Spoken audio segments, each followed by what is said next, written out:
I proudly walked down the school corridor and imagined how I would spend my first lesson. Finally, I fulfilled my dream and became a teacher. And then I caught sight of the photo of the principal on the stand.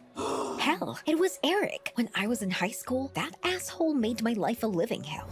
Eric and I were once best friends. I wanted to be a teacher, and he wanted to be a school principal. Everything was great up to one point. The best university in the country just announced an educational grant, but Eric and I agreed the strongest would win. But just before the competition, the whole school found out my main secret. I was adopted, and I only told Eric about it. My parents constantly reproached me that I was a stranger, and after Eric's act, everyone at school started teasing me an orphan. But something else became the last straw. In the final of the competition where I gave a speech, they threw garbage at me right on the stage and I was forced to run away. I had hated Eric ever since. I trusted him and he betrayed me. I was distracted from my thoughts by a familiar voice. Eric was waving at me from the other end of the school hallway. After everything that had happened, I was not even going to say hello to him. So I quickly slipped through the nearest door, and in a hurry, I hid under the first desk I saw.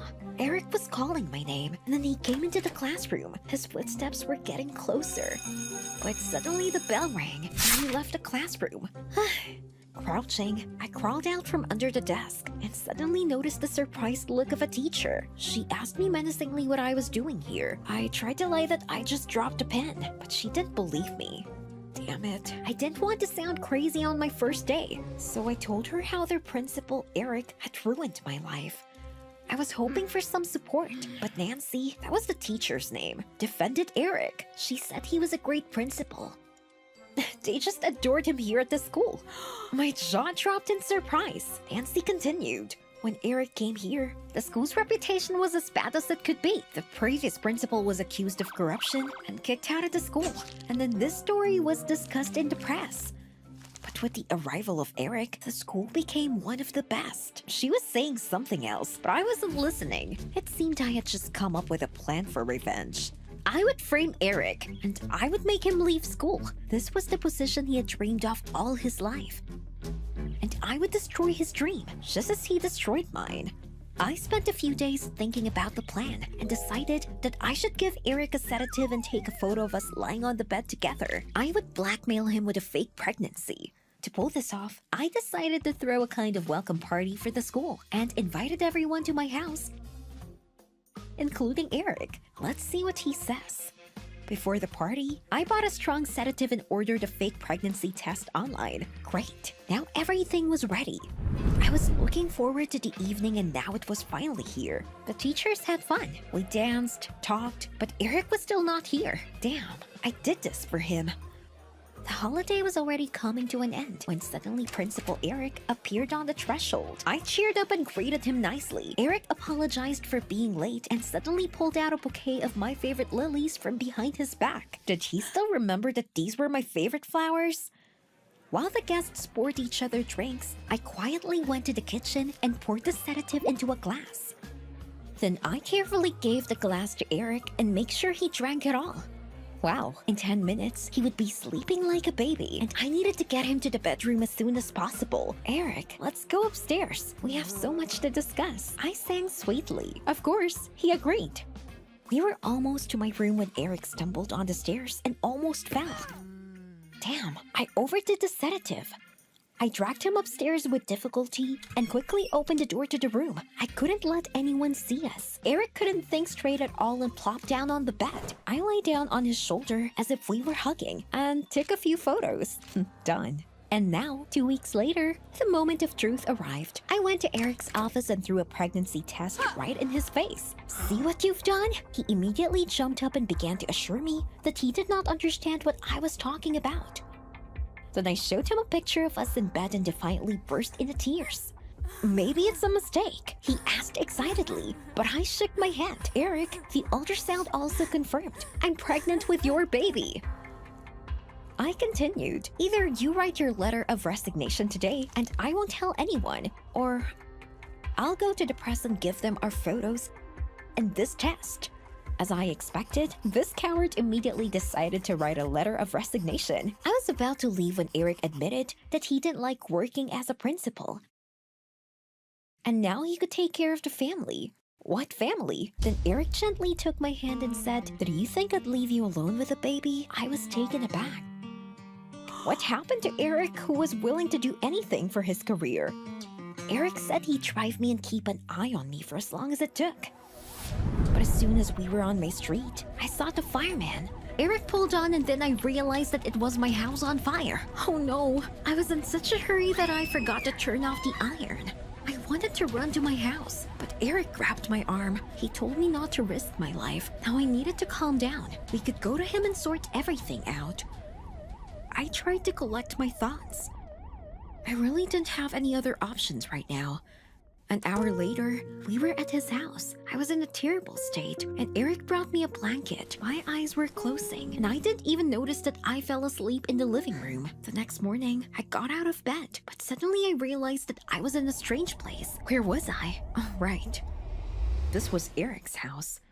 I cautiously went downstairs and saw Eric cooking something in the kitchen. As soon as he saw me, he put the plates of omelette on the table and invited me to breakfast. He was trying to be good again. That pissed me off. I lied that I was in a hurry to go to the hospital, and I decided to look for a place to move to. I was not going to live with this traitor. I didn't have any friends in the new town, so the first thing I did was go to that teacher Nancy. But she refused me a place to live, and everyone else from the school did the same. I allegedly framed their favorite principal and all that. So by the end of the day, I had no choice but to go back to Eric. I quietly entered the apartment, but then Eric called out to me. Damn it. He scared me. He was sitting on the couch in front of the TV, and it turned out was waiting for me to come. Eric invited me to watch a movie. Remember, we went to the movies together, he said. I didn't want to, but Eric wouldn't give up. What if I told you I'd bought your favorite pistachio ice cream? He added. I hadn't eaten since this morning. So be it. I decided to join him. For a while, it was easy for me. Eric was always joking, and I couldn't help but laugh. But then Eric touched my stomach, and I snapped back to reality. Soon, my deception would be revealed. I needed to move out of here faster. I pleaded fatigue and went to bed. I wouldn't be here tomorrow. I waited until Eric had gone into the bedroom, then decided to run. Still, it was better to go back to my parents than to live with a traitor. With the last money, I paid for a taxi, but at the station, it turned out that the ticket offices did not work. Damn it. Then, in the middle of a dark street, I noticed a man. Who was it? Suddenly, he rushed in my direction. It was a homeless man. I ran as fast as I could, but he was chasing me. When he almost got me, the glare of the headlights blinded my eyes. I tripped and fell to the ground. Don't touch me. The car stopped abruptly and someone got out. Eric? He shooed the homeless man away and helped me up. I didn't think I'd be so happy to see him. Eric said that he saw that I was not in bed and was very scared. As we drove home, Eric suddenly said that he didn't think he'd ever told me about it, but he'd been in love with me at school. What? In love? It was like being doused with cold water. And why did you start a rumor that I was from an orphanage? Eric looked at me blankly and said he hadn't given away my secret. The information about the fact that I was from an orphanage was told by the principal of our school. When he was preparing the documents for the grant, Eric wanted to tell me about it in high school. But I didn't even try to listen to him. I couldn't believe my ears. So Eric didn't betray me? As soon as we got home, I said I had a terrible headache, and then I rushed to my room. I lay in bed all night, tormenting myself with thoughts of what a fool I had been to get back at Eric. I should admit that pregnancy was a fraud. But then he'd hate me. And then I had the idea that if I told him I'd had a miscarriage, then I wouldn't look like a stinker to him. I went to see Eric in the morning. I tried to stay calm. Eric, I need to tell you something. I had a miscarriage a few days ago. Eric was silent for a few minutes, and I could see how upset he was. I needed to distract him somehow. Come on, Eric, let's go for a walk. You'll feel better. As soon as we got in the car, Eric said that we were going to the hospital right away. After what happened, I needed a full examination. What? Not that. My lie was about to be revealed. As luck would have it, the hospital was very close to the house, and in a few minutes, we were there. Eric parked the car and we got out. Eric, I can't go to the hospital, but he came up to me and gave me a big hug. He said he understood how hard it was for me. I couldn't take it anymore. My legs felt weak. Eric said he'd bring the doctor here. No, Eric, don't. There was never a child. I wanted wanted to get back at you for betraying me at school. But I think I was terribly wrong about you. I was sure he would leave, but Eric just smiled calmly and said, even though you hurt me, my feelings for you are still the same. He took my hand and looked into my eyes.